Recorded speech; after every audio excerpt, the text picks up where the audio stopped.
உன் சந்ததிக்காக நீ அழுது புலம்புவது ஏன்? இந்த சந்ததி உனக்கு இருக்கும் என்று நினைத்தாயோ?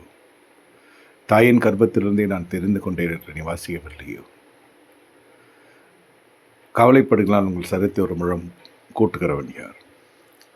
உன்னை காத்ததைப் போல் இம்மட்டும் நீ வருவாய் என்று நினைத்தாயோ? நான் உன்னை சந்திப்பேன் என்று நினைத்தாயோ? உன் சந்ததியை நான் கைவிடுவேனோ?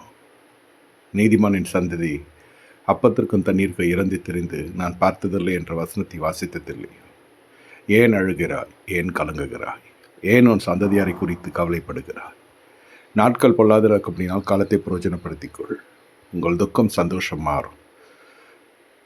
உங்களுடைய எதிர்காலம் என் உள்ளங்கரத்தில் வரைந்து வைத்திருக்கிறேன். அதிலே உன் சந்ததியும் அடங்கும். என் வார்த்தைக்கு கீழ்ப்படிதல் மிகவும் முக்கியம். ஆபிரகாம் வார்த்தை கீழ்ப்படிந்தான். அதேபோல் அவன் குமாரனை ஆசீர்வதிக்கிற பொழுதும் உன் தகப்பனாகிய ஆபிரகாம் என் வார்த்தைக்கு கீழ்ப்படிந்ததைப் போல் நீ என் வார்த்தை கீழ்ப்படிந்தால் இந்த தேசத்தை உனக்கு தருவேன் என்று சொன்னேன். கீழ்ப்படிதல் நிர்பந்திக்கப்படுகிறது. நீ மட்டும் என் வார்த்தை கீழ்ப்படுகிறாயோ அம்மட்டுமாய் உன்னை மட்டுமல்ல உன் சந்ததியை நான் ஆதரிப்பேன். எம்மட்டும் கீழ்ப்படியாமல் வாழ்க்கையில் காணப்படுகிறதோ என் நாம மட்டும் உனக்கு தரித்திருக்கப்படும். என் வார்த்தையின் அடிப்படையில் வந்து சேர வேண்டிய ஆசீர்வாதங்கள் அனைத்து தாமதமாகவும் ஸ்தம்பித்து போக்கும். இதற்கு காரணம் நீதான், நான் அல்ல.